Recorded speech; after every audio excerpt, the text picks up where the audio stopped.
Baik, Anda menyaksikan Metro Siang dan kami ajak Anda masuk di segmen Cek Fakta atau Fact Check. Kami masih akan dalami laporan terkini dari penanganan gempa Cianjur yang berarti hari ini sudah memasuki hari ketiga pasca gempa. Kami perbarui data penanganan pasca gempa dulu pemirsa per siang hari ini.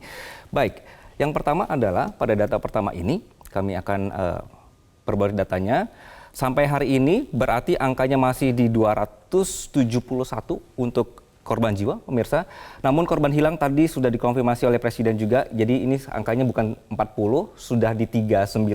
Proses pencarian dan evakuasi ini masih berlangsung. Kemudian luka-luka juga masih di angka 2.043 orang yang terus menjalani perawatan. Pengungsi ini datanya diperbarui bahwa ini sudah sampai di angka 61.000. Ini hampir 62.000 orang. Jadi ini begitu banyaknya sebagai dampak gempa. Nah, kemudian juga di informasi berikutnya bahwa kami update lagi untuk rugi materialnya ini per hari ini bahwa rumah tadi sudah diupdate 56.000 pemirsa, cukup banyak ya. Rusak beratnya adalah di 22.000, rusak sedangnya di 11.000, kemudian juga rusak ringan di 22.000. Tadi Presiden sudah menyampaikan sudah ada mekanisme atau skema-skema bagaimana nanti proses penggantian atau juga bantuan dari pemerintah dan juga proses untuk pembangunannya kembali. Sedangkan ada 31 sampai hari ini yang terdeteksi bahwa sekolah ini rusak dan 124 tempat ibadah yang rusak juga dalam peristiwa ini. Nah, kita melihat ada pola pertambahan data selama beberapa hari ini pemirsa. Ada dua faktor yang menjelaskan. Pertama adalah bahwa tim pencarian dan evakuasi ini terus bisa masuk ke wilayah-wilayah yang kemarin terisolir. Kemudian alat berat juga sudah bisa mulai membantu daerah-daerah yang sulit dievakuasi dengan tenaga manusia. Nah, ini berarti ada kemungkinan bahwa data bisa terus berubah setiap harinya dan juga setiap jamnya. Kita bergeser pemirsa, selanjutnya adalah tim untuk operasi pencarian dan evakuasi juga ini diupdate atau ditambah. Per hari ini juga ada tim pencarian dan evakuasi yang ditambah bahwa sudah sampai di angka tambahan ada 6.000 orang yang bertugas di sini. Ada tambahan juga yang bergabung dari tim relawan-relawan resmi di hampir 3.000 orang ini juga sudah bergabung. Tim kepolisian ada DVI. Ini selama beberapa hari ini pemirsa ini membantu untuk proses identifikasi dan juga verifikasi jenazah ya, karena dari kemarin memang sempat ada data yang berbeda antara jenazah karena proses verifikasinya ini masih terus berjalan. Jadi tim DVI Polri ini sudah membantu, tim dari K9 ini juga sudah ikutan. Jadi kemarin ada satu peristiwa yang mencuri perhatian di mana salah satu korban tertimbun selama 2 hari ini berhasil diselamatkan. Kita boleh untuk roll visual dari Aska. Jadi Aska ini adalah korban yang kemarin atau bocah yang berusia 6 tahun yang tertimpa reruntuhan saat rumahnya terjadi gempa. Keluarganya ada yang turut menjadi korban jiwa pada saat gempa utama mengguncang Cianjur. Gambar di sebelah kiri Anda adalah proses ketika Aska berhasil diselamatkan oleh warga oleh tim gabungan. Ia langsung dibawa ke posko kesehatan untuk mendapatkan perawatan. Sementara gambar sebelah kanan Anda ini adalah saat kemarin kunjungan Panglima ke posko tanpa sengaja. Jadi istri Panglima yaitu Hetty Andika singgah ke tempat Aska dan begitu terenyuh dengan kondisi Aska yang lemas. Dia masih lemah, kemudian juga diinfus dan menurut relawan di posko Aska ini lemas, penuh debu dan langsung minta makan saat berada di posko. Kondisinya sudah membaik sambil terus mendapatkan perawatan. Nah, cerita Aska ini adalah satu dari ribuan cerita lain warga Cianjur yang terdampak gempa. Proses evakuasi dan penanganan pasca gempa benar-benar sangat dibutuhkan saat ini, sehingga tahapan tanggap bencana ini harus diperhatikan betul oleh pemerintah. Yang akan membawa kita ke informasi berikutnya tentang evaluasi penanganan gempa beberapa hari ini.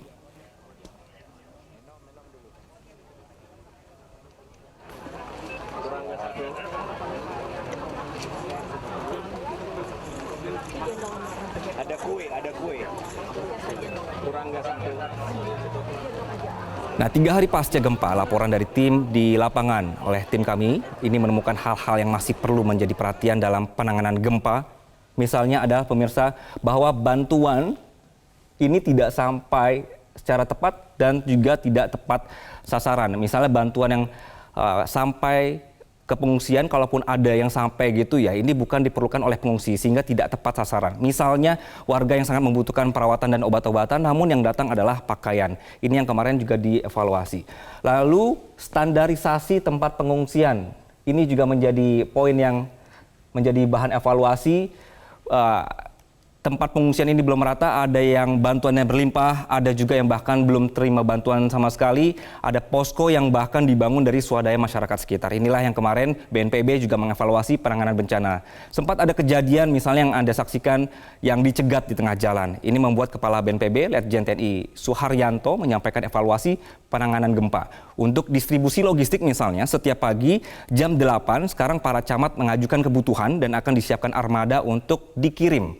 Jadi nanti Kepala Desa, Babinsa, dan Babin Kantipnas yang mendistribusikan ke titik pengungsian. Nah, kemarin juga ini sempat ada laporan bahwa proses evakuasi dan pencarian ini juga terkendala dari cuaca. Jadi ini hambatan-hambatan kemudian yang ditemukan oleh tim saat hujan tiba misalnya, ini akan sangat berbahaya karena mewaspadai adanya longsoran susulan karena kondisi tanah yang belum stabil khususnya di daerah perbukitan. Lalu juga ada material lumpur yang menjadi kendala untuk bisa masuk ke lokasi-lokasi yang berpotensi. Ini masih membutuhkan operasi pencarian dan juga evakuasi. Kita simak pernyataan Presiden beberapa waktu lalu yang menanggapi soal kondisi pengungsi ini. Diperbolehkan untuk pulang. Pak, izin Pak, posko pengungsian kan tersebar di banyak lokasi Pak, tidak hanya di satu titik saja. Itu sulitnya mendistribusikan logistik, kemudian juga mengevakuasi karena titiknya banyak sekali. Kenapa hari Selasa pagi saya sampaikan gunakan heli kalau diperlukan. Karena memang titiknya terlalu banyak, medannya juga naik turun gunung yang juga tidak mudah. Dan evakuasi tadi yang ada 39 yang belum ditemukan, tadi juga sudah saya perintahkan untuk segera dimulai sebelum datangnya hujan. Moga-moga nanti semuanya bisa segera tertangani, kemudian kita bisa konsentrasi ke rehabilitasi kembali, karena ini kelihatannya gempanya sudah agak mereda. Ya, saya itu. Terima kasih. Evakuasi juga sangat menyulitkan Pak, karena tanah juga cenderung bahaya. Iya. Tadi juga karena kenapa nggak mulai-mulai, karena berhitung tanahnya gampang longsor, kalau dahulan hujan juga berbahaya, tapi tetap tadi saya sampaikan dimulai. Ya, terima kasih. Berbicara soal bencana susulan, hingga kemarin bencana pasca gempa utama terus terjadi. Ini ada beberapa datanya pemirsa, bahwa sudah dirangkum ada 162 kali gempa yang terjadi setelah hari Senin ya. Magnitudonya 4,2 sampai 1,2. Kemudian juga intensitas gempa ini disebutkan baru akan berakhir sekitar 4 hari ke depan. Lalu karena memasuki puncak musim penghujan, ini juga ada potensi dari banjir, kemudian banjir bandang dan juga longsor.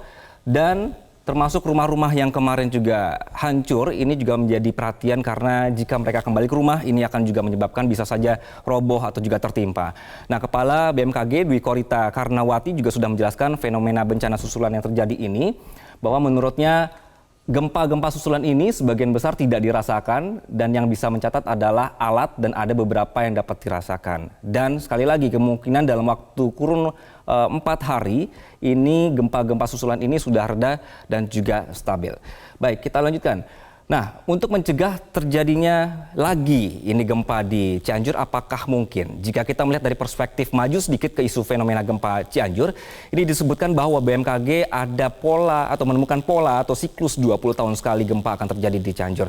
Ini melihat dari riwayat setiap hampir 20 tahun sekali selalu ada gempa di sana. Yang membawa kita ke pertanyaan adalah, apakah gempa Cianjur ini bisa diprediksi? Kemudian juga ketika memang benar ada pola atau siklus 20 tahunan, apa sebenarnya yang bisa kita lakukan? Nah, gempa Cianjur disebutkan punya daya rusak yang besar karena dangkal kemarin pas di hari Senin itu, struktur bangunan tidak aman dan juga daerah perbukitan, lalu juga proses rehabilitasi konstruksi bangunan ini nextnya harus memakai bahan tahan gempa, sudah tidak boleh lagi tidak.